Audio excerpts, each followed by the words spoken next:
In a world full of noise, opinions, and endless distractions, there lies a rare kind of power, the power of stillness.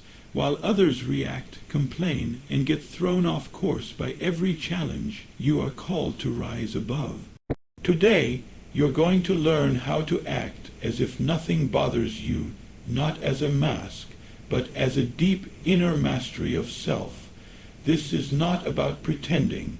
This is about becoming so aligned with your inner peace, so rooted in your vision, that no external event can shake you. When you act as if nothing disturbs your center, you begin to create reality, not chase it.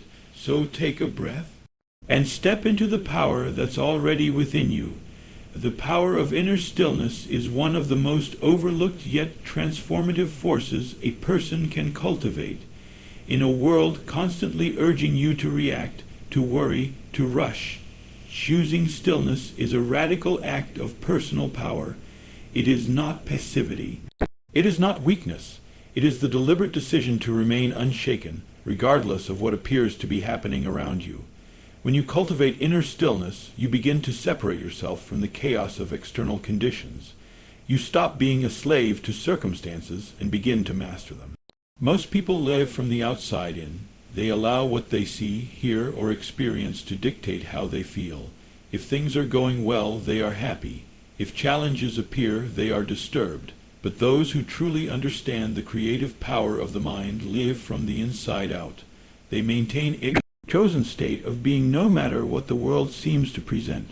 And from that inner state, they reshape the world itself. Stillness is not the absence of action. It is the presence of control. It is the ability to be so deeply anchored in your awareness, your intention, your vision, that even in the midst of noise, your inner clarity remains untouched. Like the eye of the storm, you stand in quiet command while everything else swirls around you. This stillness must be practiced. It is not something that occurs by accident. It is the result of repeated decisions to withdraw your attention from drama, distraction, and doubt, and place it back into your center. It requires conscious detachment from the urge to react. You may feel triggered. You may be tempted to respond out of habit or fear.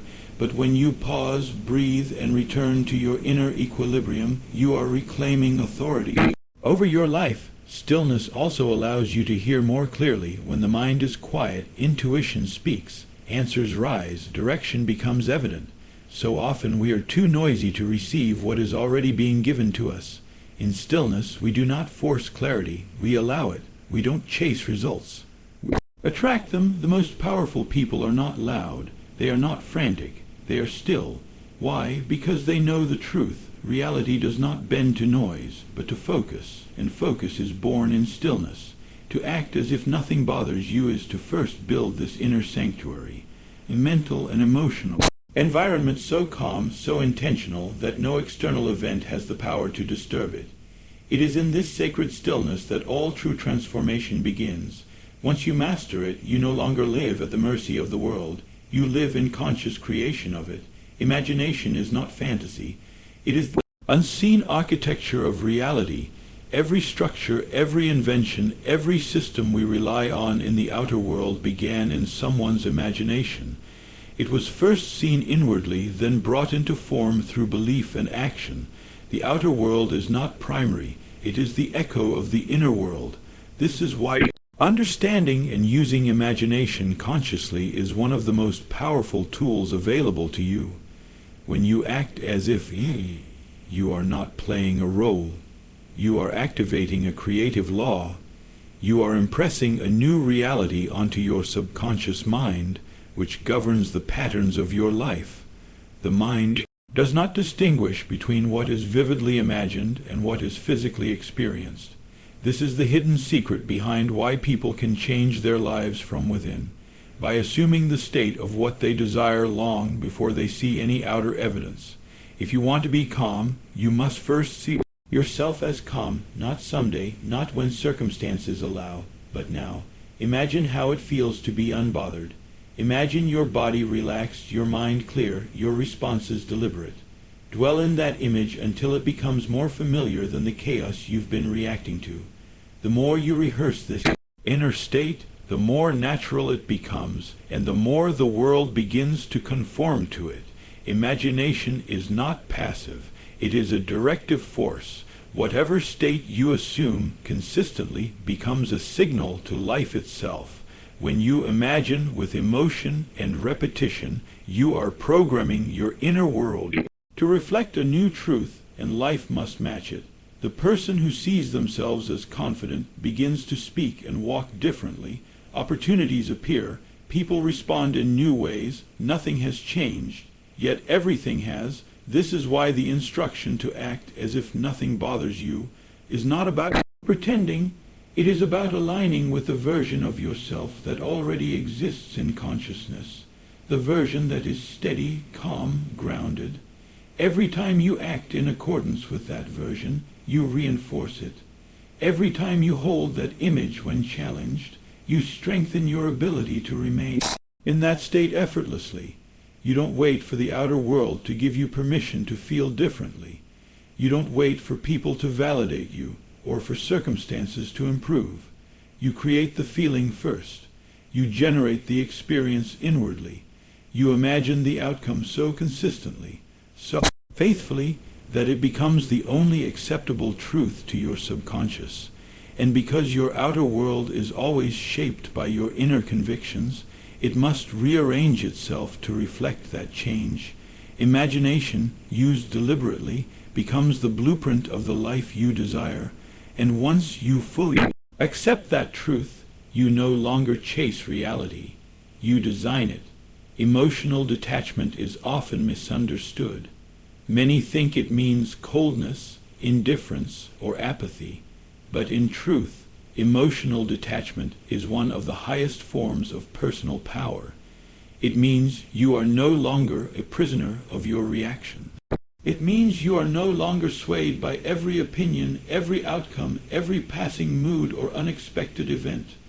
You remain grounded, centered, and composed, not because you don't care, but because you have chosen clarity over chaos. To detach emotionally doesn't mean you ignore life. It means you engage with it from a higher position.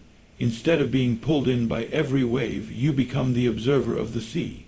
Instead of letting your peace be stolen by external forces, you carry your peace with you and extend it into the world. You don't react to life. You respond to it from a state of conscious awareness. The true power of emotional detachment is that it allows you to remain connected to your vision, regardless of what is happening around you. When you're too emotionally entangled in outcomes, you create resistance. You cling, you worry, you overanalyze. This mental noise drowns out intuition, drains your energy, and often delays the very results you desire. But when you release that emotional grip, when you say, "I know what I want, I trust its unfolding, and I will not let anything disturb my inner state," you become magnetic. Things begin to flow to you more easily, not because you've stopped caring, but because you've stopped clinging. This detachment does not mean disconnecting from your goals or giving up on your dreams. It means refusing to let fear, doubt, or external pressure control your emotional experience. It means choosing how you feel before evidence appears. You are not acting numb. You are acting free. There is incredible wisdom in knowing when to step back emotionally. When you can look at a situation, feel the emotion arise, and still choose your response consciously, you are in control. That is power. Most people think power is about dominating others or forcing outcomes. Real power is internal. It's the ability to remain unshaken, to choose peace, and to maintain your vision no matter what the world presents. This kind of detachment is especially important when you're cultivating a new version of yourself. Old patterns will test you, people may question you, circumstances may temporarily contradict your desires, but when you remain emotionally detached, you no longer take these things personally. You understand they are just reflections of past assumptions dissolving. You keep your eyes on the new reality you claimed. Emotional detachment is not a wall. It's a doorway into a calmer, more stable, more powerful you. A self that is not pushed and pulled by every external wave, but guided firmly by inner truth. When you master this, you don't stop caring. You just stop giving power to things that were never worthy of it. You are not here to be at the mercy of life. You are not the result of random events, other people's choices, or unpredictable circumstances. You are not the effect. You are the cause. This is one of the most empowering truths you can accept. When you truly begin to understand that your internal state is what determines your external experience, you stop trying to change the world and you start changing your consciousness. Many live believing that their emotions, moods, and results are dictated by what's happening outside of them. They say, "I feel this way because they said that," or "I can't be happy until this changes." This mindset keeps them in a state of dependency, always waiting for something outside themselves to improve so they can feel better. But this is backwards. The outer world is a mirror, not a master. It reflects the dominant ideas you carry about yourself, others, and life. And until you change those ideas, your reality will keep repeating the same patterns in different forms. Being the cause means that your thoughts, feelings, and assumptions are not just internal, they are creative. Every time you assume something to be true and emotionally dwell on it, you are setting in motion a series of unseen events that lead to its manifestation. This is not positive thinking. It's not blind optimism. It's understanding that consciousness is the source from which all things flow. When you act as if nothing bothers you, it's not a denial of reality. It's a declaration of who you are within. You're choosing to identify with a version of yourself that is no longer swayed by appearances. You're saying, even if things don't look perfect, I am rooted in my peace. Even if nothing around me has changed yet, I remain in alignment with my vision. That choice made consistently causes a shift. Life has no choice but to reorganize itself around your new state. When you embrace being the cause, you stop blaming, you stop waiting, you stop giving your power away to circumstances, people, or timing. You start to take full responsibility for the way you think and feel. And this doesn't mean blaming yourself. It means recognizing your creative authority. If something is not how you want it to be, you go within. You revise your assumptions. You choose a new idea, and you stay faithful to it regardless of what the outer world says. Power is not found in control over others. True power is self-mastery. It's the calm knowing that nothing outside of you has power unless you give it permission. The moment you stop reacting and start choosing deliberately, silently, without need for validation, you step into the role of creator. You are no longer moved by life. Life is moved by you. Mental rehearsal is one of the most powerful and underused tools for personal transformation. Just as athletes train their bodies through physical repetition, you can train your mind through intentional inner repetition by repeatedly imagining, feeling, and embodying the version of yourself you wish to become. This is not wishful thinking. This is a conscious reprogramming of your subconscious mind. It is the practice of becoming before seeing. Your mind does not know the difference between a real event and a vividly imagined one. When you mentally rehearse something with clarity and emotion, your nervous system begins to adapt to that scenario as if it's already happening. The body learns the feeling. The brain builds the pathway. Over time, that inner rehearsal becomes the foundation for new behavior, new reactions, and ultimately new results. Mental rehearsal allows you to replace fear with familiarity. What once triggered anxiety or hesitation now becomes something you've already experienced in consciousness. For example, if you often feel overwhelmed in social situations, begin to imagine yourself calm, composed, and confident. See yourself entering the room, standing tall, speaking clearly, and feeling fully at ease. Do this daily. Rehearse the tone of your voice, your body language, even the feeling in your chest, with repetition. This imagined version starts to feel natural, and your actual responses begin to change. This practice becomes especially vital when you're learning to act as if nothing bothers you. When you mentally rehearse yourself staying calm in the face of chaos, not reacting to negativity or choosing peace over frustration, you are training your nervous system for a new baseline. You are teaching your body that peace is your default. So when those situations arise in the real world, you no longer have to fight your reactions. They've already been rewritten through repetition. Mental rehearsal is also a powerful tool for reinforcing your desires. If you are aiming for success, abundance, or love, don't wait for the physical evidence. Close your eyes and step into the scene of the wish fulfilled. Imagine the outcome already realized. Feel the joy, the certainty, the gratitude. Don't just see it, live it in your mind, and the more you dwell in that state, the more natural it becomes to act in alignment with it. You are always mentally rehearsing something. Worry is mental rehearsal for failure.